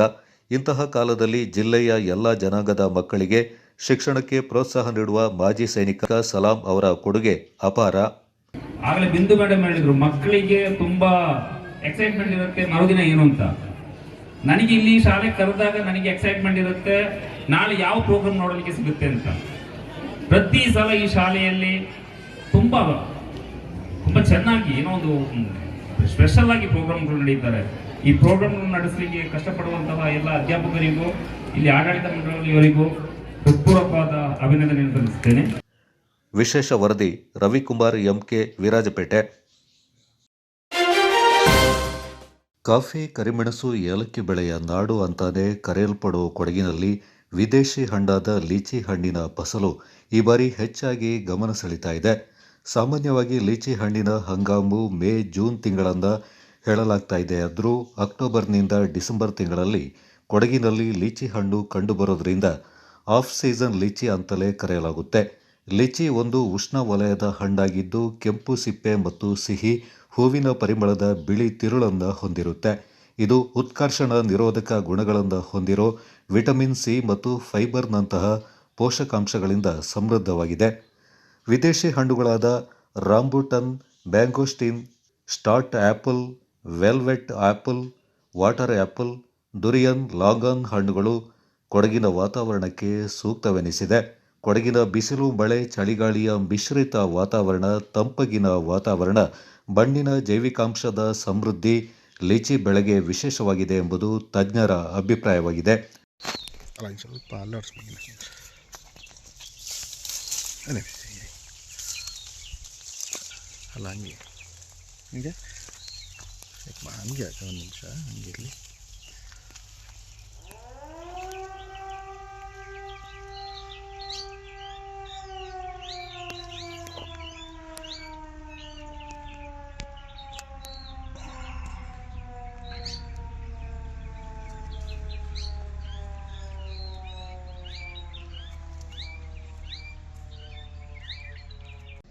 ಆದರೆ ನಮ್ಮಲ್ಲಿ ಏನಾಗುತ್ತೆ, ಈ ಡಿಸೆಂಬರ್ ತಿಂಗಳಲ್ಲಿ ಫಸಲು ಕೊಯ್ಲಿಗೆ ಬರೋದ್ರಿಂದ ಅಲ್ಲಿ ಸಿಗೋ ರೇಟಿಗಿಂತನೂ ಇಲ್ಲಿ 2ರಿಂದ 3 ಪಟ್ಟು ಹೆಚ್ಚು ಅಧಿಕ ಲಾಭ ಸಿಗೋ ಚಾನ್ಸಸ್ ಇದೆ. ಹಾಗಾಗಿ ನಮ್ಮಲ್ಲಿ ಸಾಧಾರಣ ಈಗ ರೈತರಿಗೆ 250ರಿಂದ 300 ರೂಪಾಯಿ ಕೆಜಿಗೆ ಸಿಗುತ್ತೆ. ಹಾಗಾಗಿ ಇದೊಂದು ಒಳ್ಳೆಯ ಲಾಭದಾಯಕ ಬೆಳೆಯಾಗಿರೋದ್ರಿಂದ ರೈತರು ಇದ್ರ ಬಗ್ಗೆ ಭಾಳಷ್ಟು ಯೋಚನೆ ಮಾಡಬೇಕಾಗುತ್ತೆ. ಸುಲಭವಾಗಿ ಬೆಳಿಬೋದಾಗುತ್ತೆ. ಬಟ್ ಇದರಲ್ಲೂ ಕೆಲವೊಂದು ಸಮಸ್ಯೆಗಳಿದೆ. ಬೆಳಿಬೇಕಾದ್ರೆ ಹೂ ಬರೋದು ಕೆಲವೊಂದು ಜಾಗಗಳಲ್ಲಿ ಏನಾಗುತ್ತೆ, ಒಂದು ವರ್ಷ ಹೂ ಬರುತ್ತೆ, ಇನ್ನೊಂದು ವರ್ಷ ಬರೋದಿಲ್ಲ. ಈ ಥರ ಸಮಸ್ಯೆ ಎಲ್ಲ ನಾವು ಹೆಚ್ಚಾಗಿ ಕಾಣ್ತಿದ್ವಿ. ಅದಕ್ಕೂ ಕೂಡ ಈಗ ನಾವೊಂದು ಗರ್ಲಿಂಗ್ ಟೆಕ್ನಾಲಜಿ ಅಂತ ತೊಗಟೆ ತೆಗೆಯೋದು, ಮೊದಲನೇ ಹಂತದ ರೆಂಬೆಗಳಲ್ಲಿ ತೊಗಟೆ ತೆಗೆಯೋದ್ರಿಂದ ಈ ಸಮಸ್ಯೆಯನ್ನು ಕೂಡ ನಾವು ದೂರ ಮಾಡ್ಬೋದಾಗುತ್ತೆ. ಹಾಗಾಗಿ ನಾವು ಈಗ ಕಳೆದ ಒಂದು 3-4 ವರ್ಷಗಳಿಂದ ಈ ತಾಂತ್ರಿಕತೆಯನ್ನು ಇಲ್ಲಿ ಅಳವಡಿಸ್ತಾ ಇದ್ದೇವೆ. ಇದರಿಂದಾಗಿ ನಾವು 3-4 ವರ್ಷಗಳಿಂದ ಫಸಲನ್ನು ಪಡಿತಿದ್ವಿ. ಅದರಿಂದ ತೋಟಗಾರಿಕಾ ಕೇಂದ್ರಗಳು ಹಾಗೂ ಕೃಷಿಕರು ತೋಟಗಳಲ್ಲಿ ಲಿಚಿ ಬೆಳೆಯನ್ನು ಬೆಳೆದು ಹಲವು ವರ್ಷಗಳಿಂದ ಫಸಲನ್ನು ಪಡಿತಾ ಇದ್ದಾರೆ. ವಿವಿಧ ಕೃಷಿ ಅಭಿವೃದ್ಧಿಗೆ ಪೂರಕವಾದ ಚಟ್ಟಳ್ಳಿ ತೋಟಗಾರಿಕಾ ಪ್ರಾಯೋಗಿಕ ಕೇಂದ್ರದಲ್ಲಿ ದೇಶಿ ವಿದೇಶಿ ಹಣ್ಣು ಹಾಗೂ ತರಕಾರಿ ತಳಿಗಳ ಅಭಿವೃದ್ಧಿ ಮಾಡಲಾಗುತ್ತೆ. ಸುಮಾರು 25 ವರ್ಷಗಳಿಂದ ವಿವಿಧ ರೀತಿಯ ಶಾಹಿ, ಅರ್ಲಿ ಸೀಡ್ಲೆಸ್, ಬೇದನ, ಚೈನಾ ಇತ್ಯಾದಿ ವಿಧದ ಲೀಚಿ ಹಣ್ಣಿನ ಗಿಡಗಳನ್ನು ಪ್ರತ್ಯೇಕ ಬ್ಲಾಕ್ಗಳಲ್ಲಿ ಬೆಳೆಸಲಾಗ್ತಾ ಇದ್ದು, ಈ ಬಾರಿಯ ಉತ್ತಮ ತರವಾದ ವಾತಾವರಣದಿಂದ ಅತಿ ಹೆಚ್ಚಿನ ಫಸಲಿನಿಂದ ಕಂಗೊಳಿಸ್ತಾ ಇದೆ. ಪ್ರತಿ ಗಿಡಗಳಲ್ಲಿ 80ರಿಂದ 120 ಕೆಜಿ ಹಣ್ಣನ್ನು ನಿರೀಕ್ಷೆ ಮಾಡಲಾಗಿದ್ದು, ಈ ಬಾರಿ 8.30 ಲಕ್ಷಕ್ಕೆ ಟೆಂಡರ್ ನೀಡಲಾಗಿದೆ. ಲೀಚಿ ಹಣ್ಣಾಗೋ ಸಮಯದಲ್ಲಿ ಬಾವಲಿ ಹಾಗೂ ಪಕ್ಷಿಗಳಿಂದ ರಕ್ಷಣೆಯನ್ನು ಪಡೆಯಲು ಟೆಂಡರ್ದಾರರು ಈಗಾಗಲೇ ಲೀಚಿ ಹಣ್ಣಿನ ಗಿಡಗಳಿಗೆ ಬಲೆಯಿಂದ ಹಾಕುವ ಮೂಲಕ ಫಸಲಿನ ರಕ್ಷಣೆಗೆ ತೊಡಗಿದ್ದಾರೆ. ಡಿಸೆಂಬರ್ ತಿಂಗಳಲ್ಲಿ ಲೀಚಿ ಹಣ್ಣುಗಳು ಹಣ್ಣಾಗಲಿದ್ದು, ಡಿಸೆಂಬರ್ 4ರ ಗುರುವಾರದಂದು ಚಟ್ಟಳ್ಳಿ ಕೇಂದ್ರೀಯ ತೋಟಗಾರಿಕಾ ಪ್ರಾಯೋಗಿಕ ಕೇಂದ್ರದಲ್ಲಿ ಕೊಡಗಿನ ಆಫ್ ಸೀಸನ್ ಲೀಚಿ ಹಣ್ಣಿನ ಕ್ಷೇತ್ರೋತ್ಸವ ನಡೆಯಲಿದೆ. ಅಂದು ಕೃಷಿಕರು ಬೆಳೆದ ವಿವಿಧ ಲೀಚಿ ಹಣ್ಣಿನ ಪ್ರದರ್ಶನ, ಬೇಸಾಯ ಕ್ರಮಗಳ ಕೈಪಿಡಿ ಬಿಡುಗಡೆ, ಮಾರುಕಟ್ಟೆ ಬಗ್ಗೆ ಮಾಹಿತಿ ಕಾರ್ಯಾಗಾರ, ಕ್ಷೇತ್ರ ಭೇಟಿ ಕಾರ್ಯಕ್ರಮ ನಡೆಯಲಿದೆ ಎಂದು ಕೇಂದ್ರದ ಮುಖ್ಯಸ್ಥರಾದ ಡಾಕ್ಟರ್ ಮುರಳೀಧರ BM ತಿಳಿಸಿದ್ದಾರೆ. ಹಾಗೆಯೇ ಈ ವರ್ಷ ನಾವು ಒಂದು 3ರಿಂದ 4 ರೈತರ ತೋಟಗಳಲ್ಲೂ ಕೂಡ ಈ ಗರ್ಲಿಂಗ್ ಟೆಕ್ನಾಲಜಿಯನ್ನು ಇದು ಮಾಡಿದ್ವಿ. ಅದರಿಂದ ಅವ್ರಿಗೆ ಏನಾಗಿದೆ, ಅಲ್ಲಿ ಕೂಡ ಒಳ್ಳೆ ಫಲಿತಾಂಶ ಬಂದಿದೆ. ಹಾಗಾಗಿ ಇದನ್ನು ನಾವು ಈ ಸತಿ ಫೀಲ್ಡ್ ಡೇಯಲ್ಲಿ ಕೂಡ ಇದರ ಬಗ್ಗೆ ಹೆಚ್ಚು ಅವೇರ್ನೆಸ್ಸನ್ನು ರೈತರಿಗೆ ಮೂಡಿಸ್ತೇವೆ. ಈ ಸತಿ ನಮ್ಮಲ್ಲೂ ಕೂಡ ಒಳ್ಳೆಯ ಅಧಿಕ ಇಳುವರಿ ಬಂದಿದೆ.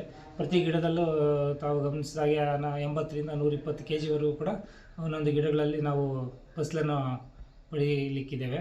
ಹಾಗಾಗಿ ಇದೊಂದು ಒಳ್ಳೆಯ ಲಾಭದಾಯಕ ಬೆಳೆ. ಇದನ್ನು ನಾವು ಬೆಳೀಲಿಕ್ಕೆ ಸ್ಟಾರ್ಟ್ ಮಾಡ್ಬೋದು ಅಂತ ನಾನು ಕೇಳ್ಕೊತೀನಿ. ನನ್ನ ಹೆಸರು ಡಾಕ್ಟರ್ ಮುರಳೀಧರ್ BM, ಹಣ್ಣು ವಿಜ್ಞಾನಿ, ಕೇಂದ್ರೀಯ ತೋಟಗಾರಿಕಾ ಪ್ರಯೋಗಿಕ ಕೇಂದ್ರ ಚಟ್ಟಳ್ಳಿ ಹಾಗೂ ಈ ಕೇಂದ್ರದ ಮುಖ್ಯಸ್ಥರಾಗಿ ಕಾರ್ಯನಿರ್ವಹಿಸ್ತಾ ಇದ್ದೇನೆ. ಆಫ್ ಸೀಸನ್ ಲಿಚಿಯಿಂದ ಆರ್ಥಿಕ ಬೆಳೆಯಾಗಿ ಬೆಳೆದರೆ ಮಾರುಕಟ್ಟೆಯಲ್ಲಿ ಹೆಚ್ಚಿನ ಬೇಡಿಕೆ ಮತ್ತು ಉತ್ತಮ ಬೆಲೆ ಸಿಗಲಿದೆ. ಈ ಬಾರಿ ಹೆಚ್ಚಿನ ಮಳೆಯಾದರೂ ಆಫ್ ಸೀಸನ್ ಲಿಚಿ ಹಣ್ಣಿನ ಫಸಲು ಕಂಡುಬರ್ತಾ ಇದೆ. ಕೊಡಗು ಚಾನಲ್ ವಿಶೇಷ ವರದಿ, ಪುತ್ತರಿರ ಕರುಣ್ ಕಾಳಯ್ಯ. ಜಾತ್ಯತೀತ ಜನತಾದಳ ಪಕ್ಷದ ಬೆಳ್ಳಿ ಮಹೋತ್ಸವ ಹಾಗೂ ರಾಷ್ಟ್ರೀಯ ಕಾರ್ಯಕಾರಿಣಿ ಮಂಡಳಿ ಅಧ್ಯಕ್ಷರಾಗಿ ಮಾಜಿ ಪ್ರಧಾನಿ ಎಚ್.ಡಿ. ದೇವೇಗೌಡರು, ರಾಜ್ಯಾಧ್ಯಕ್ಷರಾಗಿ ಕೇಂದ್ರ ಸಚಿವರಾದ ಎಚ್.ಡಿ. ಕುಮಾರಸ್ವಾಮಿ ಅವರನ್ನ ಪಕ್ಷದ ಕೇಂದ್ರ ಕಚೇರಿ ಬೆಂಗಳೂರಿನ ಜೆಪಿ ಭವನದಲ್ಲಿ ಆಯ್ಕೆ ಮಾಡಲಾಯಿತು. ಪಕ್ಷ ಸ್ಥಾಪನೆಗೊಂಡು 25 ವರ್ಷ ಕಳೆದಿರುವುದರಿಂದ ನೆನಪಿಗಾಗಿ ಬೆಳ್ಳಿ ನಾಣ್ಯವನ್ನು ಬಿಡುಗಡೆ ಮಾಡಲಾಯಿತು. ಪಕ್ಷದ ಕಾರ್ಯಕ್ರಮದಲ್ಲಿ ವಿರಾಜಪೇಟೆ ತಾಲೂಕು ಘಟಕದಿಂದ PA ಮಂಜುನಾಥ್ ಅವರ ನೇತೃತ್ವದಲ್ಲಿ ಪಕ್ಷದ ಮುಖಂಡರು ತೆರಳಿ ಜೆಪಿ ಭವನದಲ್ಲಿ ನಡೆದ ಕಾರ್ಯಕ್ರಮದಲ್ಲಿ ಭಾಗಿಯಾಗಿ ದೇವೇಗೌಡರಿಗೆ ಹಾಗೂ ರಾಜ್ಯಾಧ್ಯಕ್ಷರಾಗಿ ಆಯ್ಕೆಯಾದ ಎಚ್.ಡಿ. ಕುಮಾರಸ್ವಾಮಿ ಅವರಿಗೆ ಶುಭ ಹಾರೈಸಿದರು. ರಾಜ್ಯಾಧ್ಯಕ್ಷರಾದ ಕುಮಾರಸ್ವಾಮಿ ಅವರನ್ನು ಭೇಟಿ ಮಾಡಿ ಮಾತುಕತೆ ನಡೆಸಿದ ತಾಲೂಕು ಅಧ್ಯಕ್ಷ PA ಮಂಜುನಾಥ್, ಕೊಡಗಿಗೆ ಪಕ್ಷ ಸಂಘಟನೆಗೆ ಆಗೋಷ್ಟು ಬೇಗನೆ ಜಿಲ್ಲಾಧ್ಯಕ್ಷರನ್ನ ನೇಮಕ ಮಾಡಬೇಕು. ಜಿಲ್ಲಾಧ್ಯಕ್ಷರನ್ನ ನೇಮಕ ಮಾಡುವಾಗ ಪ್ರಾಮಾಣಿಕ ಕಾರ್ಯಕರ್ತರು ಹಾಗೂ ಮುಖಂಡರನ್ನ, ಪಕ್ಷದ ಹಿರಿಯ ಕಾರ್ಯಕರ್ತರನ್ನ ಗಣನೆಗೆ ತೆಗೆದುಕೊಂಡು ಜಿಲ್ಲಾಧ್ಯಕ್ಷರಾಗಿ ನೇಮಕ ಮಾಡಬೇಕೆಂದು ಮನವಿ ಮಾಡಿದರು. ವಿರಾಜಪೇಟೆ ತಾಲೂಕು ಕಾರ್ಯದರ್ಶಿ ಹರ್ಷ TR, ಪಕ್ಷದ ಮುಖಂಡರಾದ ಪಾಣತ್ತಲೆ ಸತ್ಯ, ಬಲ್ಲೂಡ ವಿನೋದ್ ಉತ್ತಪ್ಪ, ಸೈಫುದ್ದೀನ್ ಚಾಮಿಯಾಲ, ಸಿಯಾಬುದ್ದೀನ್, ಜಯಮ್ಮ, ಸೋಮವಾರಪೇಟೆ ತಾಲೂಕು ಅಧ್ಯಕ್ಷ ನಾಗರಾಜು ಮತ್ತಿತರರು ಪಾಲ್ಗೊಂಡಿದ್ದರು.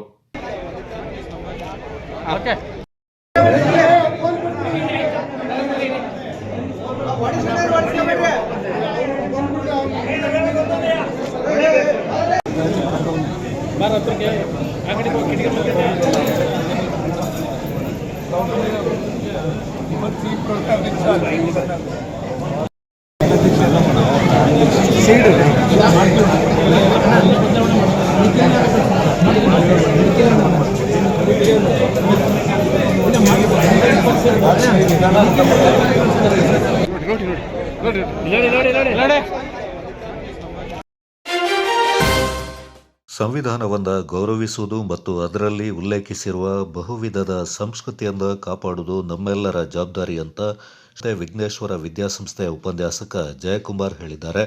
ತಾಲೂಕು ಆಡಳಿತ, ತಾಲೂಕು ಪಂಚಾಯಿತಿ, ಪುರಸಭೆ, ಸಮಾಜ ಕಲ್ಯಾಣ ಇಲಾಖೆ ಹಾಗೂ ವಿವಿಧ ಸಂಘಟನೆಗಳ ಆಶ್ರಯದಲ್ಲಿ ಪಟ್ಟಣದ ಕಾರು ನಿಲ್ದಾಣದಲ್ಲಿ ಹಮ್ಮಿಕೊಂಡಿದ್ದ ಸಂವಿಧಾನ ದಿನಾಚರಣೆ ಕಾರ್ಯಕ್ರಮದಲ್ಲಿ ಮುಖ್ಯ ಭಾಷಣಕಾರರಾಗಿ ಅವರು ಮಾತನಾಡಿದರು.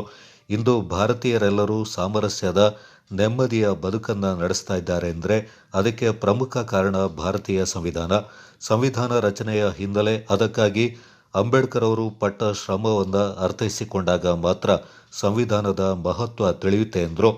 ಭಾರತೀಯತೆಗಿಂತ ಮಿಗಿಲಾದ ಧರ್ಮ, ಸಂವಿಧಾನಕ್ಕಿಂತ ಶ್ರೇಷ್ಠ ಗ್ರಂಥ ಬೇರೊಂದಿಲ್ಲ.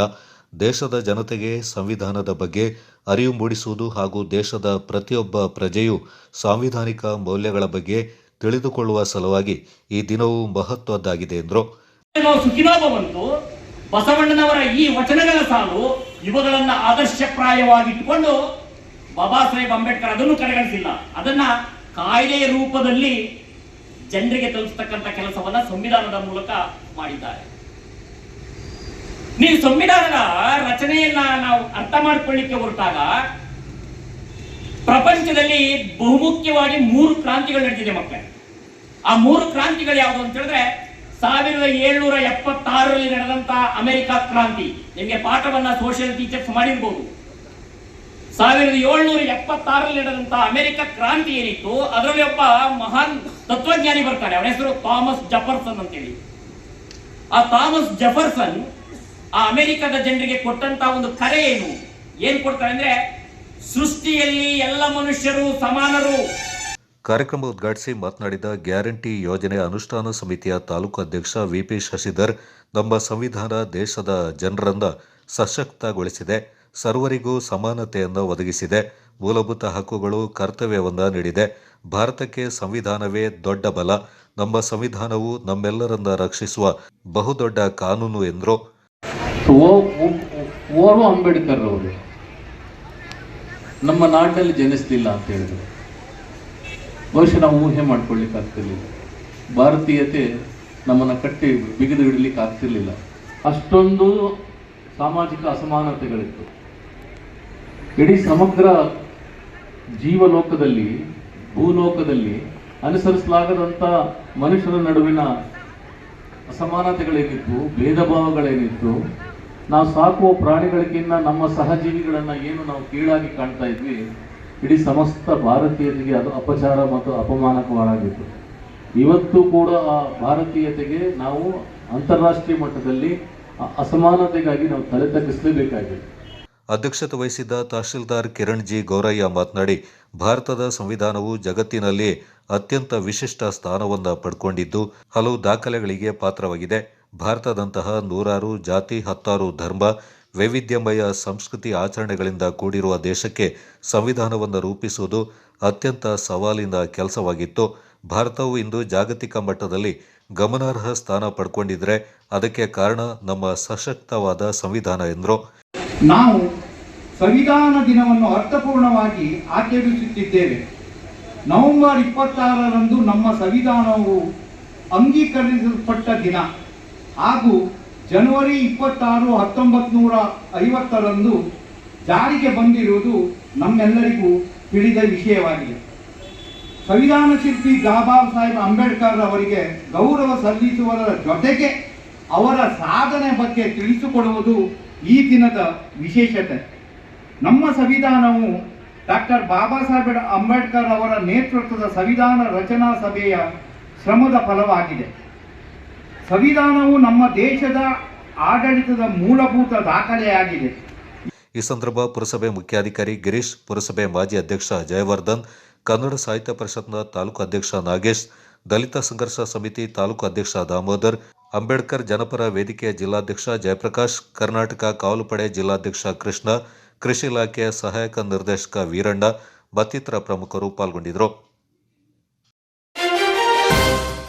ಸೋಮವಾರಪೇಟೆ ತಾಲೂಕು ಅಭ್ಯರ್ಥಿ ಹೋರಾಟ ಸಮಿತಿ ವತಿಯಿಂದ ಸ್ವಚ್ಛ ಕೊಡಗು ಸುಂದರ ಕೊಡಗು ಎಂಬ ಅಭಿಯಾನವನ್ನು ಹಮ್ಮಿಕೊಂಡಿದ್ದು, ಇದರ ಮೊದಲ ಪೂರ್ವಭಾವಿ ಸಭೆ ತಾಲೂಕು ಪಂಚಾಯಿತಿ ಮುಖ್ಯ ಕಾರ್ಯನಿರ್ವಹಣಾಧಿಕಾರಿಯವರ ಕಚೇರಿಯಲ್ಲಿ ನಡೆಸಲಾಯಿತು. ಮೊದಲಿಗೆ ಸಭೆಯಲ್ಲಿ ಮಾತನಾಡಿದ ತಾಲೂಕು ಅಭ್ಯರ್ಥಿ ಹೋರಾಟ ಸಮಿತಿ ಅಧ್ಯಕ್ಷ ಅರುಣ್ ಕೊತ್ನಳ್ಳಿ, ಸ್ವಚ್ಛ ಕೊಡಗು ಸುಂದರ ಕೊಡಗು ಅಭಿಯಾನಕ್ಕೆ ಇಲ್ಲಿನ ಎಲ್ಲ ನಾಗರಿಕರು, ಸರ್ಕಾರಿ ಇಲಾಖೆಗಳ ಅಧಿಕಾರಿಗಳು ಸೇರಿದಂತೆ ಅಭಿಯಾನಕ್ಕೆ ಕೈಜೋಡಿಸಬೇಕು. ಈಗಾಗಲೇ ಬಹುತೇಕ ಖಾಸಗಿ ಸಂಸ್ಥೆಗಳು ನಮ್ಮೊಂದಿಗೆ ಕೈಜೋಡಿಸಲು ಮುಂದಾಗಿದ್ದಾರೆ. ಇದು ಆಶಾದಾಯಕ ಬೆಳವಣಿಗೆ. ಏಕೆಂದರೆ ನಮ್ಮ ಕೊಡಗು ದೇಶದಲ್ಲೇ ಪರಿಶುದ್ಧವಾದ ಗಾಳಿ ನೀಡುವ ಪ್ರದೇಶವಾಗಿದೆ. ಇದನ್ನು ಕಲುಷಿತ ಮಾಡುವುದು ಬೇಡ. ಇದನ್ನು ಕಾಪಾಡಿಕೊಳ್ಳುವುದು ನಮ್ಮೆಲ್ಲರ ಜವಾಬ್ದಾರಿ ಎಂದರು.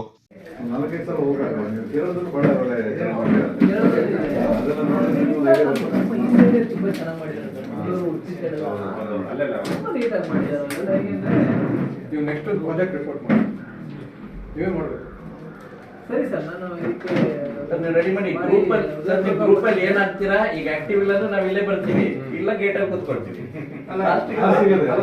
ಅದನ್ನ ಪಿಡಿಒಸ್ಗಳಾಗ್ಲಿ ಅಧಿಕಾರಿಗಳಾಗ್ಲಿ ಪ್ರೆಷರ್ ಅಂತ ಭಾವಿಸ್ಬೇಡಿ. ಅದು ಅವರ ಭಿನ್ನ. ತುಂಬಾ ಮಾರ್ಜಿನಲ್ ಇರೋರು ಸರ್, ಸರ್ಕಾರಿ ಶಾಲೆ ಮಕ್ಕಳು ತುಂಬಾ ಮಾರ್ಜಿನಲ್ ಇದ್ದಾರೆ. ಅವ್ರ ಊಟಕ್ಕೂ ಕಷ್ಟ ಇದೆ. ಕೆಲವು ಮಕ್ಕಳು ನಾನು ಕೌನ್ಸಿಲಿಂಗ್ ಮಾಡುವಾಗ ಊಟ ಸಿಗತ್ತಂತಾನೆ ಸರ್ಕಾರಿ ಶಾಲೆಗೆ ಬರುವ ಅಥವಾ ಬಿಡುವ ಪೇರೆಂಟ್ಸ್ ಗಳನ್ನ ನಾನು ಕಂಡಿದ್ದೀನಿ. ಅದರಿಂದ ಆ ರೀತಿ ನಾವು ಅವ್ರನ್ನ ನೋಡ್ಬೇಕಾಗತ್ತೆ. ಮಕ್ಕಳನ್ನ ಕನಿಕರದಿಂದ ಅಲ್ಲ, ಅವ್ರಿಗೆ ಆ ರೈಟ್ಸ್ ಇದೆ ನಾವು ಕೊಡಬೇಕು ಅನ್ನೋ ಕರ್ತವ್ಯ ಮತ್ತೆ ಜವಾಬ್ದಾರಿಯಿಂದ.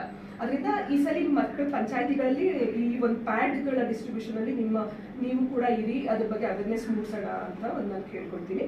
Thanks for opportunity. ಅವರನ್ನೆಲ್ಲ ಲೈಸೆನ್ಸ್ ಕೊಟ್ಟವ್ರನ್ನ ಕರೆದು ಅವ್ರಿಗೊಂದು ಮೀಟಿಂಗ್ ಮಾಡಿ ಒಂದು ಅವರಿಗೆ ತಿಳುವಳಿಕೆ ಕೊಡೋದು ಒಳ್ಳೇದು. ಏನ್ ಹೇಳ್ತೀರಾ ಸರ್? ಯಾಕೆಂತ ಅದ್ರ ಜೊತೆಗೆ ಅಲ್ಲ, ನಾನೊಂದು ಹೇಳ್ತೀನಿ. ಇವತ್ತು ಸ್ನೇಹಿತರೊಬ್ರು ನಾನು ಮಾತಾಡ್ತಾ ಇದ್ವಿ, ಚಂಡಿಗೆ ಹಾಕೋದು ಮಾಡಕ್ಕೆ ಹೋಗ್ಬೇಡಿ. ನೀವು ಒಂದೇ ಸ್ಕೂಲಿಗೆ ಹೋದಂದ್ರೆ ಡಸ್ಟ್ಬಿನ್ಗೆ ಹಾಕಿ, ಇಲ್ಲ ಮನೆ ತಂದ್ಬಿಟ್ಟು ಮನೆ ಡಸ್ಟ್ಬಿನ್ಗೆ ಹಾಕಿ ಅಂತ ಮಕ್ಕಳಿಗೂ ಕೂಡ ಸ್ಕೂಲಲ್ಲಿ ಮನೆಯಲ್ಲಿ ತಂದೆ ತಾಯಿ ಹೇಳಬೇಕು. ಸ್ಕೂಲಲ್ಲೂ ಕೂಡ ಬೆಳಿಗ್ಗೆ ಕ್ಲಾಸ್ ತಗೊಂಡು ಪ್ರೇಯರ್ ಮಾಡಲಿಕ್ಕಿದೆಯಲ್ಲ ಅವ್ರಿಗೆ ಪ್ರತಿ ದಿವಸ ಮಾಡಬೇಕಾದ್ರೆ 2 ನಿಮಿಷನೋ 5 ನಿಮಿಷನೋ ಈ ಮಾಸ್ಟರ್ ಟೀಚರ್ಸ್ ಅವರಿಗೆ ಹೇಳುವಂಥದ್ದಾಗಬೇಕು. ನೀವು ದಾರಿಲಿ ಕಸ ಹಾಕಬೇಡಿ ಹೀಗೆ ಅಂತೇಳಿ. ಆವಾಗ ತುಂಬ % ಕಸ ಕಡಿಮೆ ಆಗುತ್ತೆ. ಎಕ್ಸಾಂಪಲ್ ಈಗ KSRTC ಬಸ್ಸಲ್ಲಿ ಹೋಗ್ತಾರಲ್ಲ, ಎಲ್ಲ ಬಸ್ಸಲ್ಲೂ ಟಿಕೆಟ್ ಕೊಟ್ಟೇ ಕೊಡ್ಬೇಕಲ್ವಾ? ಒಂದು ಬಸ್ಸಲ್ಲಿ ಹೋಮ್ ಸ್ಟೇ ಮತ್ತು ರೆಸಾರ್ಟ್ ಅಸೋಸಿಯೇಷನ್ನ ಜಿಲ್ಲಾ ಉಪಾಧ್ಯಕ್ಷ ಸುಂದರ್ ಮಾತನಾಡಿ, ನಾನು ಸುಮಾರು 30 ವರ್ಷಗಳಿಂದ ನಮ್ಮ ಮನೆಗೆ ಬರುವಂತೆ ತ್ಯಾಜ್ಯ ವಸ್ತುಗಳನ್ನು ನಮ್ಮ ಮನೆಯಲ್ಲೇ ಗೊಬ್ಬರವಾಗಿ ಪರಿವರ್ತನೆ ಮಾಡಿ ಹೂ ಗಿಡಗಳಿಗೆ, ತರಕಾರಿ ಗಿಡಗಳಿಗೆ ಹಾಕಿ ಬೆಳೆಸ್ತೇವೆ ಎಂದರು.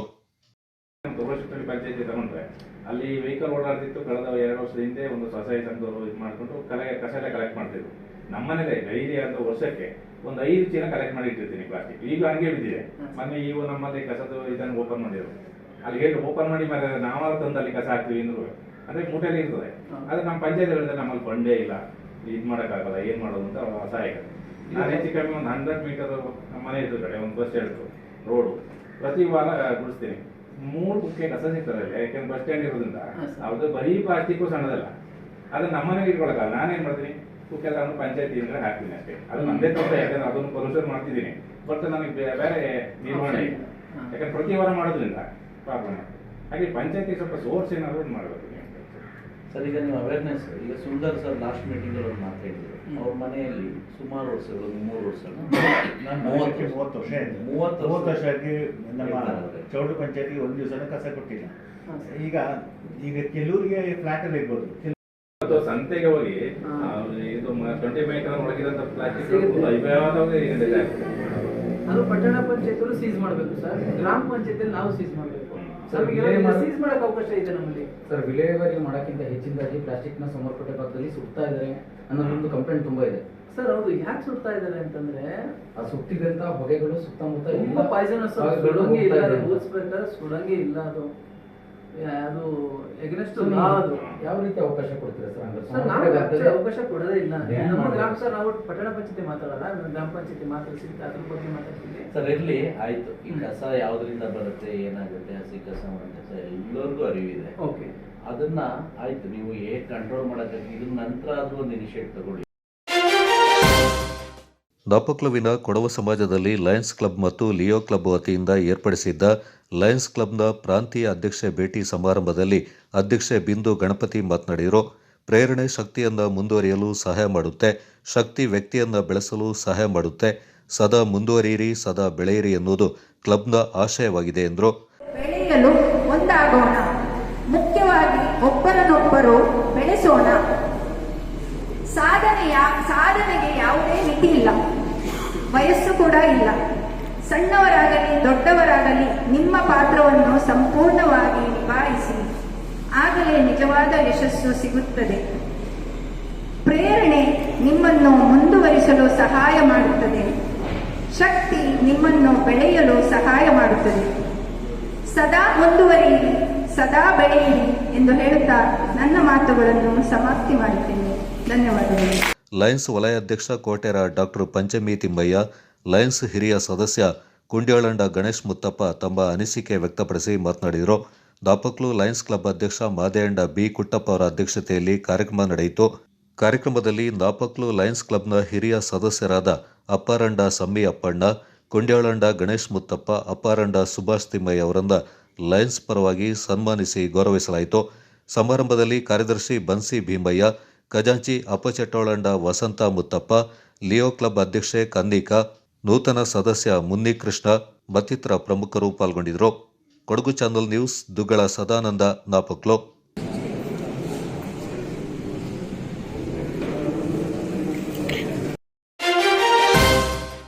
ರಾಜ್ಯ ಸರ್ಕಾರದ ಸಚಿವ ಸಂಪುಟ ವಿಸ್ತರಣೆಯಲ್ಲಿ ಮಡಿಕೇರಿ ಶಾಸಕ ಡಾಕ್ಟರ್ ಮಂತ್ರಗೌಡ ಅವರಿಗೆ ಸಚಿವ ಸ್ಥಾನ ನೀಡಬೇಕೆಂದು ಬ್ಲಾಕ್ ಕಾಂಗ್ರೆಸ್ ಪ್ರಚಾರ ಸಮಿತಿ ಅಧ್ಯಕ್ಷ ವಿ.ಎ. ಲಾರೆನ್ಸ್ ಒತ್ತಾಯಿಸಿದ್ದಾರೆ.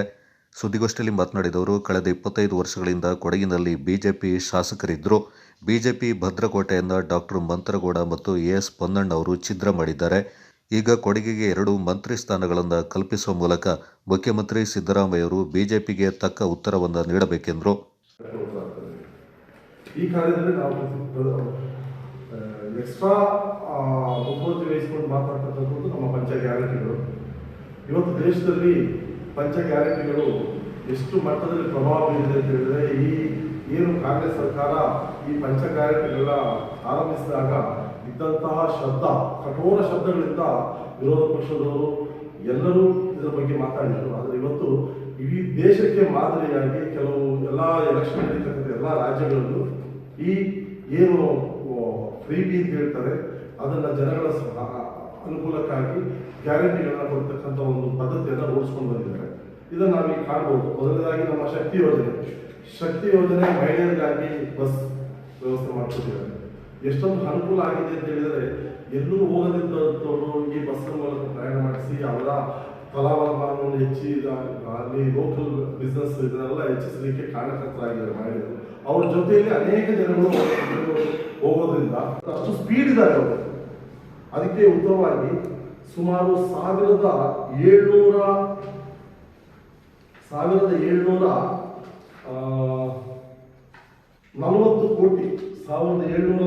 ಕೋಟಿಯಷ್ಟು ಹಣನ ಈ ಎಲ್ಲ ಯೋಜನೆಗಳಿಗಾಗಿ 1724 ಕೋಟಿ ರೂಪಾಯಿಗಳು ಟೋಟಲಿ ಈ ಯೋಜನೆಗಳಿಗಾಗಿ ಸರ್ಕಾರದಿಂದ ತಂದಂತ ಅನುದಾನ ಕೇವಲ 2.5 ವರ್ಷದಲ್ಲಿ.